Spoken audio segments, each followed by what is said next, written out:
Councillor Brenda Locke, Councillor Mandeep Nagra, Councillor Alison Patton, Councillor Laurie Guerra, Jenny Sims, the MLA from Surrey Panorama, Gordie Hogue, the former MLA, former MP, and former Mayor of White Rock, and all that those credentials mean is that he's had more free breakfast than anyone. Please give them all a round of applause for their service. Thank you.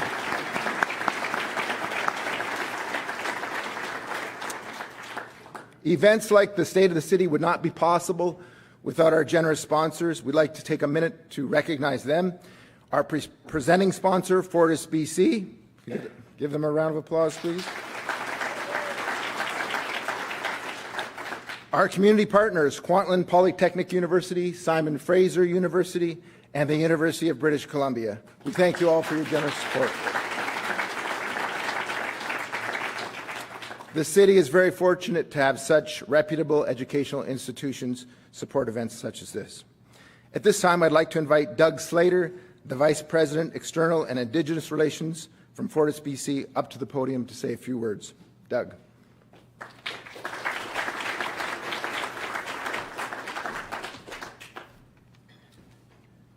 Good morning, everybody. It is not too late to say that I'm very pleased today to be here in person. Again, my name is Doug Slater. I'm the Vice President of External and Indigenous Relations at Fortis BC. I'm happy to be representing Fortis BC here today as we continue to engage on important discussions on how we can work together to advance a cleaner tomorrow safely and affordably with an eye on economic growth and the ongoing well-being of residents. Fortis BC has a head office in Surrey, and that's where I live and work.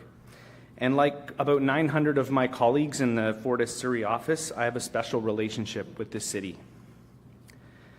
We're all here for the conversation around how Surrey can be a Canadian leader in economic prosperity while working towards a lower carbon future. And as an energy solutions provider with over 1.2 million customers, we're deeply invested in this conversation as well.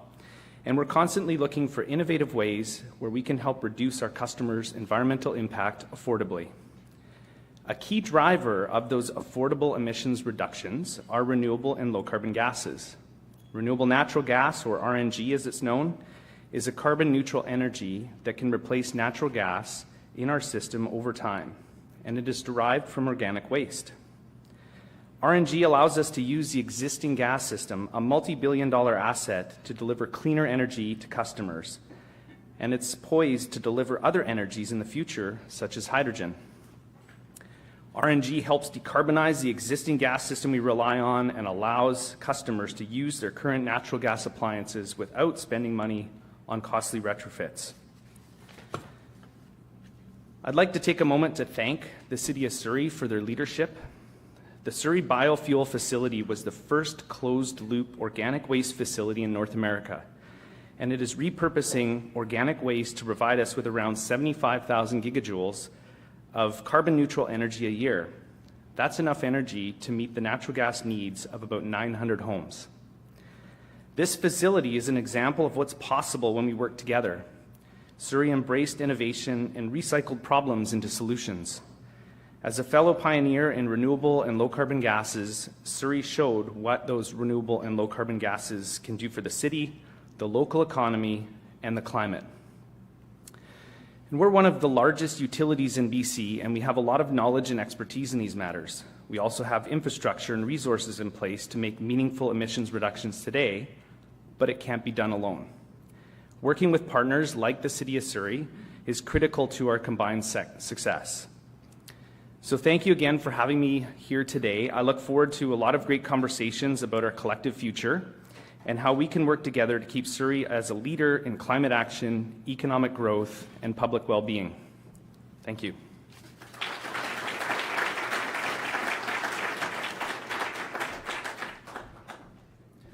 Thank you, Doug, for providing all the insights on the great things that Fortis is doing in the City of Surrey. And as a matter of fact, the BC Lions Football Club has partnered with Fortis on a number of programs, so thank you for your commitment to the communities all across BC.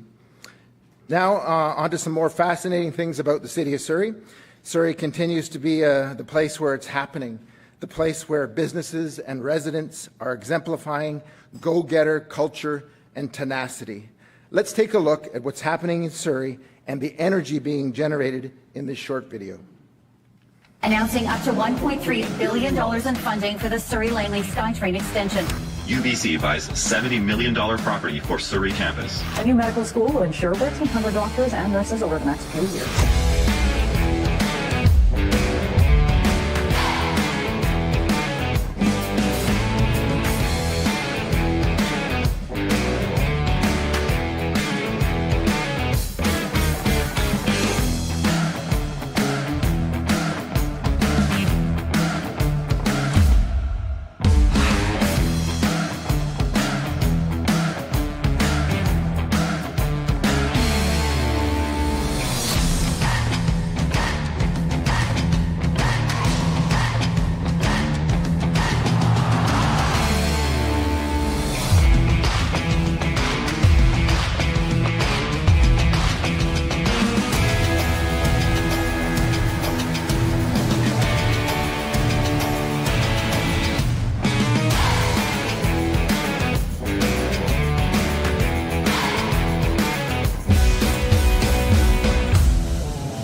Awesome.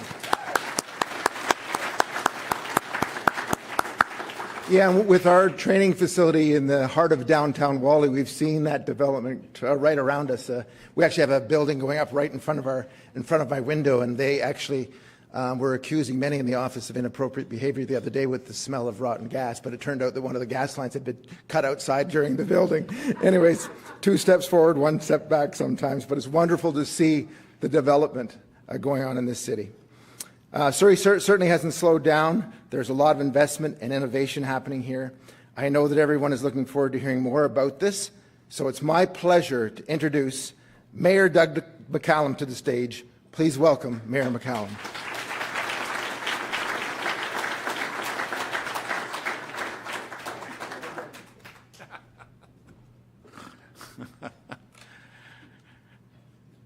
Good morning, everybody. It's a real pleasure. I was just thinking, I got up this morning and when I looked out, the sun was shining. I live at Crescent Beach and, the birds were singing and the sun was shining and even the seals were in the water beside Crescent Beach. And, we live in the best place in the world and it's a real pleasure to give my State of the City address today.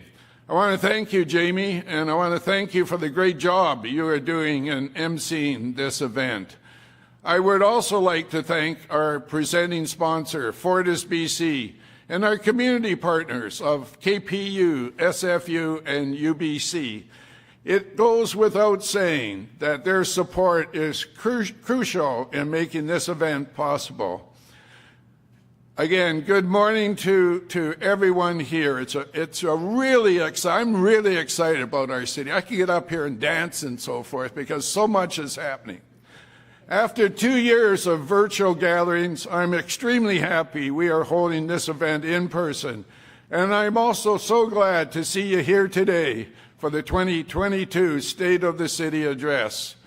COVID turned the world upside down and presented challenges on numerous fronts.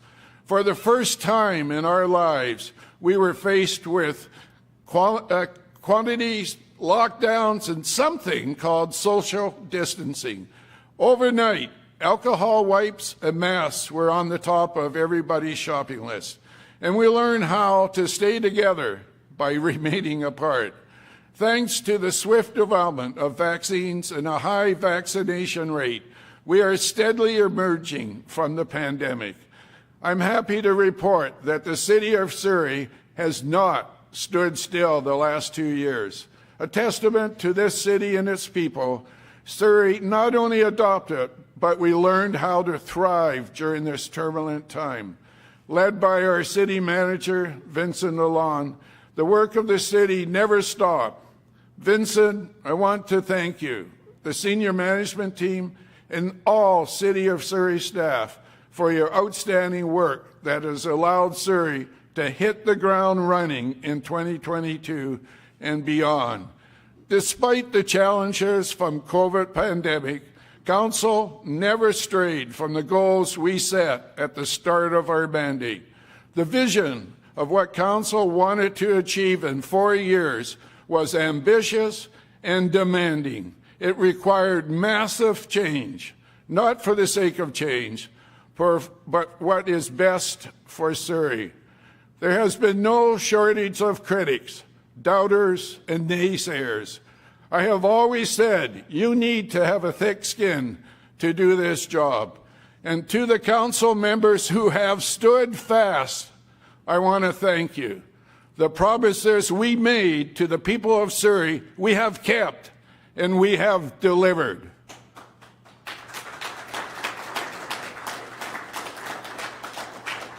The Surrey of today is unrecognizable to the Surrey of when I was first elected in 1999. Back then, Surrey was indeed a bedroom community of Vancouver. High-rise buildings were instant landmarks because there were so few of them. The same can be said of the lack of high-skilled, well-paying jobs located in Surrey. Today, you only need to look at our city center skyline to see how far Surrey has come. New construction cranes are continually popping up throughout the city. The Surrey-Langley SkyTrain line will be the first rapid transit this city has seen in 28 years. While Metro Vancouver is faced with a shortage of industrial land, the opposite is happening here. Not only does Surrey have space, but we are making even more land available for industrial and commercial use with a newly approved South Campbell Heights industrial area. Surrey's progress and rise in prominence has not gone unnoticed. Senior levels of government are investing in our city, from funding new housing to rapid transit expansion, from replacing an aging bridge to a new hospital. Surrey is on the radar. That comes as no surprise when you consider the tremendous growth we are experiencing. The latest consensus data shows that Surrey grew by nearly 10% from 2016 to 2021, which is the fifth highest growth rate in all of Canada during this period. Surrey is now the 11th largest city in Canada. Whether it is for work, affordability, or lifestyle reasons, more and more people are choosing to make Surrey their home. To accommodate this growth, Council has made available a wide spectrum of options throughout Surrey, whether it be single-family home, condominiums, townhouses, or whether you are here in the market to buy or to rent. There are a variety of housing choices available. In fact, in 2021, Surrey led the way with the highest number of new home construction for the metro region. Housing starts in Surrey totaled over 5,800 units last year, which is 6% more than Vancouver. The decision to build here is proving to be the right call because the demand is there. Case in point, the Radley development in City Centre. In early April, a pre-sale was held, and within 48 hours, all 193 units were sold out. In 2021, building permit values totaled more than $2 billion. Not only was this achieved in the midst of a pandemic, but it also marks the second highest recorded value in the city's history. The all-time record was set in the pre-pandemic year of 2019, where $2.3 billion building permit values were recorded. At City Hall, we are doing our part to ensure the development process is not bogged down with delays. Not knowing when a building permit will be issued has been a point of frustration for builders. Surrey's guaranteed permitting timelines program brings a level of certainty. Since it was introduced last October, The latest data shows that we are exceeding our targets. At the end of 2021, the average processing time for a single-family permit was nearly 15 weeks. The target set out in the guaranteed permitting timeline is 10 weeks. Thanks to the work of our dedicated staff in planning and development, the wait time is now averaging 8.9 weeks.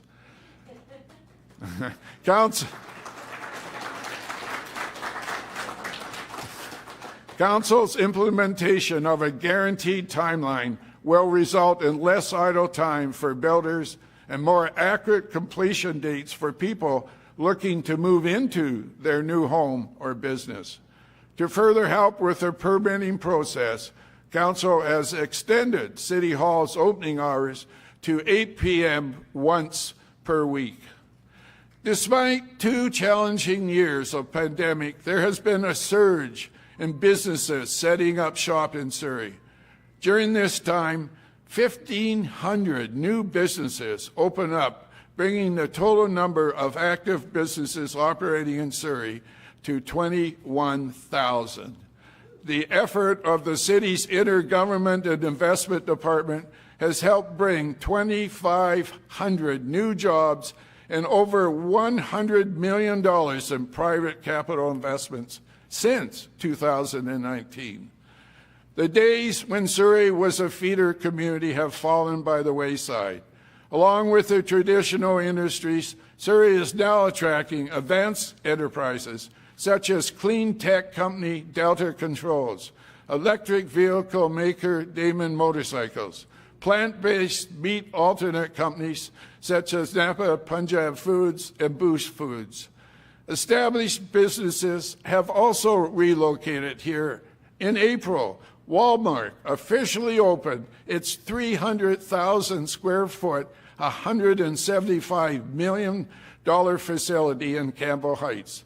This new state-of-the-art grocery distribution center is the provincial hub that will supply all 45 Walmart stores located in BC. For a city to thrive, I believe we all share a responsibility to better the place we live and work in. There is no question that starts with Council. Our task is to deliver what we said we would do if elected, to make sure that the promises we made are kept and delivered, and we have done that. The tradition from RCMP to a city police started 3.5 years ago, and in this short time, the Surrey Police Service has evolved from a motion in Council to a Surrey Police Service officers patrolling the streets. To date, 85 uniformed SPS officers have been deployed to work alongside the RCMP. That number will increase to 295 SPS officers in the next 12 months. The first class of new recruits were sworn in last month and are currently in training at the Justice Institute Academy. The transition of this magnitude has never in Canadian history been done. But it was time for a city closing in on a population of 600,000 people to have its own police service. The rationale for the switch is to bring governance, accountability, and decision-making to the local level, which are the same reasons cited by the Provincial Special Committee on Reforming the Police Act in their recommendation to switch from the RCMP to a provincial police service. I want to acknowledge Surrey RCMP Assistant Commissioner Brian Edwards and Surrey Police Chief Norm Lubinsky for their efforts on this massive file. The progress we are making in the transition has allowed us to create the Community Service Department. A major component of this new department is dedicated to enhancing our approach to supportive housing. Like any big city, Surrey has the social challenge of homelessness, a seemingly endless cycle of going from shelter to the streets and back again simply isn't working. It is important for Council to make a priority to build that supportive housing that provides that individual a space where one can feel safe and be treated with respect. In partnership with all levels of government, the City of Surrey is delivering on this type of much-needed housing across our city.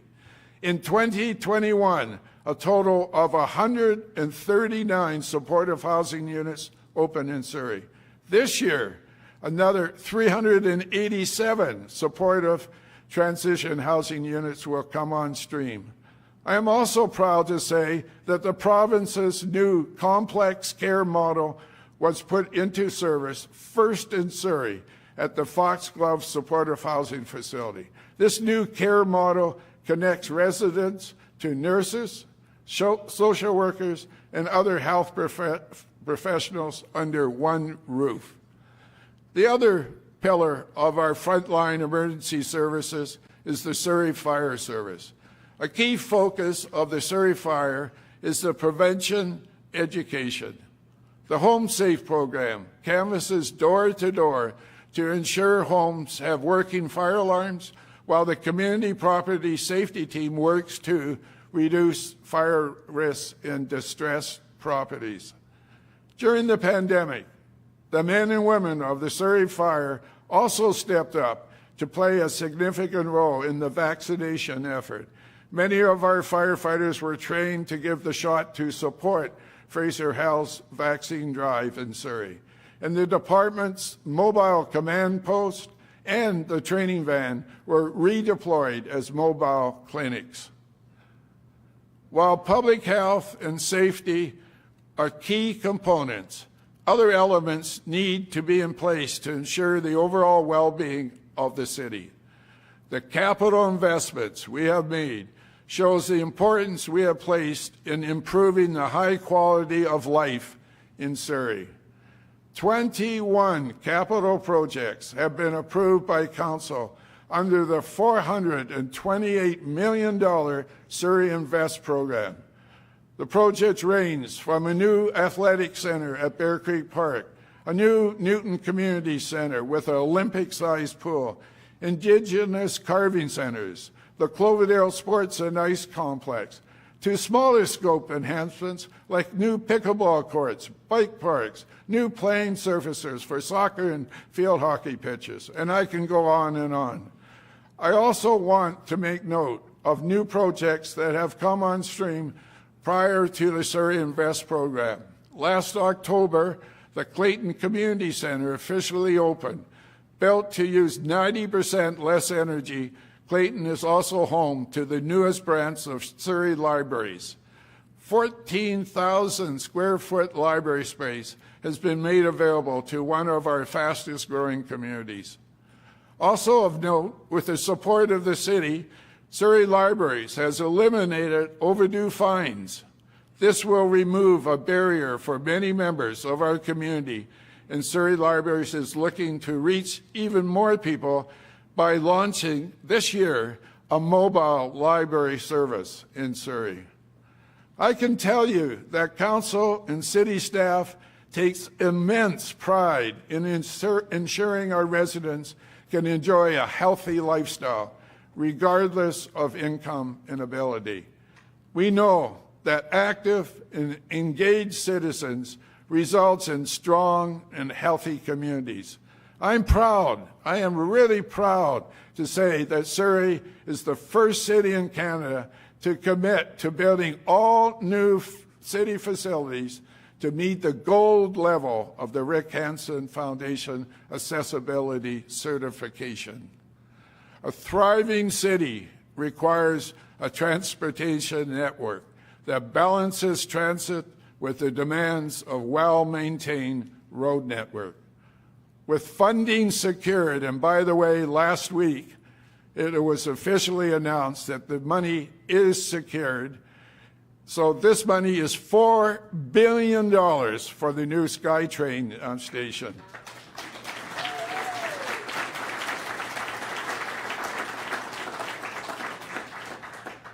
Construction of this new SkyTrain line will at once create a savings of $500 to $600 million, building it as one.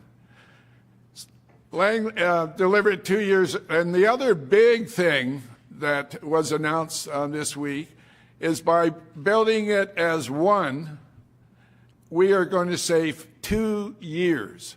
And in fact, we will be starting to build that new line next year.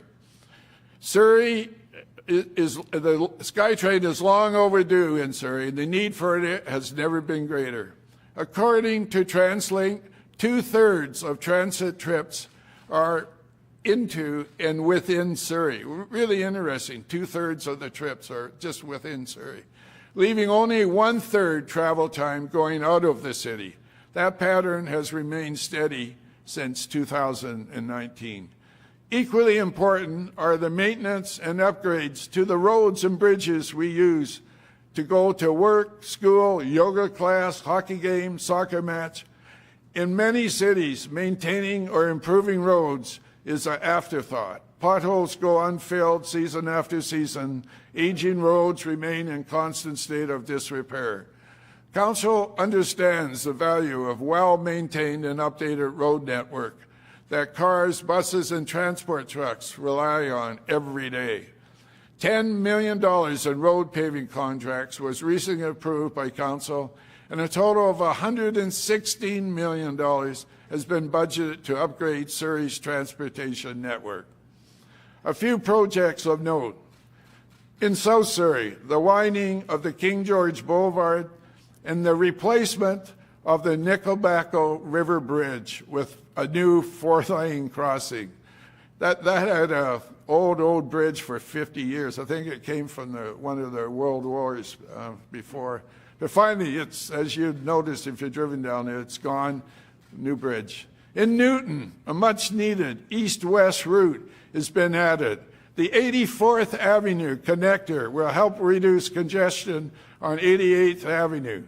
And at King George Boulevard, this intersection has the dubious distinction of being the most dangerous intersection in BC. The City of Surrey has already begun early work in advance of the SkyTrain construction.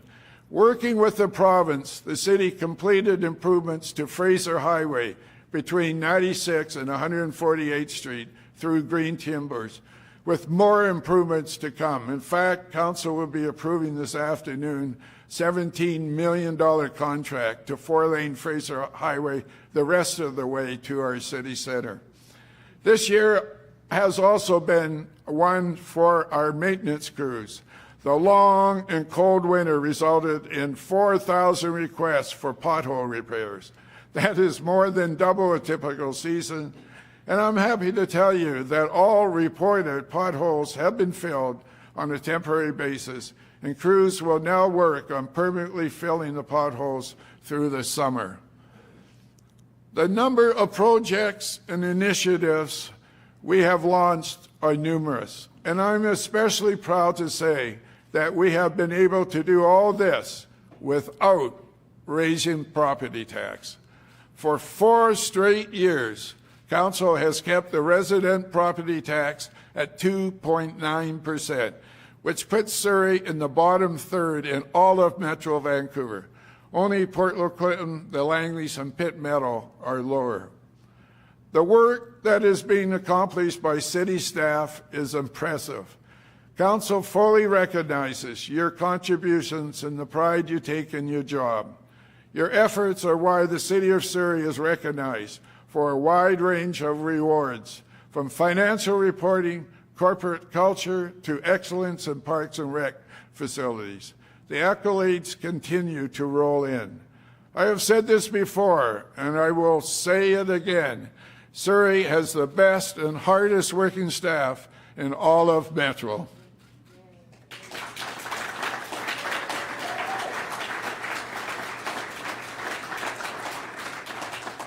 Thank you for the great job you do day in and day out. The health of our city can also be measured in how we care for our natural spaces. To be a thriving city is to be a green city. The geography of Surrey has given us a head start. The city's green infrastructure network comprises of 3,900 hectares of green corridors, forests, wetlands, rivers, and shorelines. As blessed as we are to have so much green space, we can always do more to better the environment. Since November of 2018, City Council has committed over $45 million in new parkland acquisition, resulting in 225 acres of new parkland in Surrey. Council continues to look for opportunities to create more green space. Our last parkland acquisition was in March with the purchase of a 9.3-acre lot in Redwood Heights. Increasing Surrey's urban tree canopy goes hand in hand with new parkland. Last year, the city planted 10,000 trees on city property. In 2022, we have increased that number of trees planted to 12,000 trees. The city's tree sale events are also contributing even more trees planted in Surrey. 4 times a year, residents can buy a maple, dogwood, assorted fruit trees for $20 each only. 1,000 trees are available at each sale, and they are quickly sold out. In total, 4,000 new trees are added to Surrey's urban canopy from the city's tree sale every year. The work we are doing on this front is getting noticed. For the 3rd year in a row, Surrey has been recognized as a member of the Tree Cities of the World. Other tree cities of the world include Barcelona, Stockholm, and New York City. Surrey also has the distinction of being the first city in Metro Vancouver and the largest city in Canada to implement a plastic bag ban. I am glad to see that this ban has spurred major retailers, such as Walmart, to ban plastic bags across Canada. This next initiative really strikes a nerve in this time of sky-high gas prices. With each passing day, we are seeing more plug-in hybrids and electric cars on the road. When 39% of emissions in Surrey are coming from gas cars, the switch to electric is a very good thing, and Surrey is doing its part to help get more electric cars on the roads. One of the big barriers for many thinking about buying an EV is range. That's why Council has been rapidly expanding Surrey's public electric car charging network. Starting with 6 chargers 10 years ago, Surrey will have close to 100 public EV chargers throughout the city by the end of the year. We won't be stopping here because our aim is to have the largest public charging network in all of BC. I want to turn now to my favorite thing about Surrey, my favorite thing over all my 50 years of living in Surrey. It's the people. Every day I go out and talk with our residents and businesses, owners. While we may have our differences, we all share an immense pride for our city and a willingness to help. When the Fraser Valley flooded last year, volunteers of one of Surrey's Sikh temples came together and sent 3,000 plus homemade meals to the people who were stranded in Hope. The Love Where You Live program, which I launched 3 years ago, has seen residents and businesses routinely step up to make their community better. Last year, participants contributed 1,700 volunteer hours, cleaned 208 kilometers of Surrey roads, organized 75 community cleanups, and over 200 people committed to the weekly 20-minute cleanup challenge. So without a question, each of us are doing our part to elevate our city. To say that I am optimistic about Surrey's future is an understatement.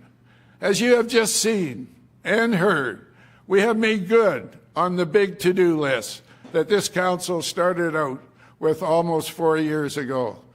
We knew we had an ambitious agenda and that there would be bumps along the way.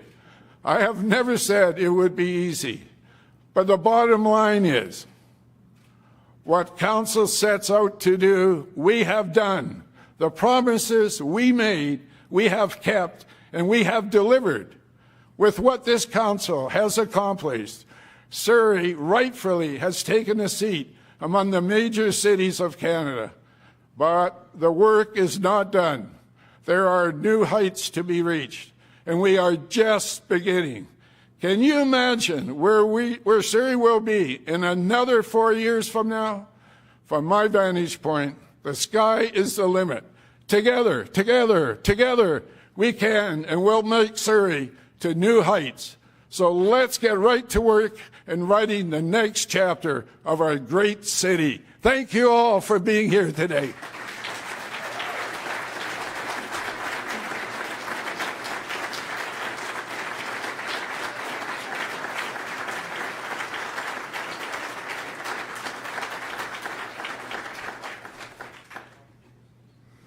Let's hear it one more time for Mayor McCallum. What a great...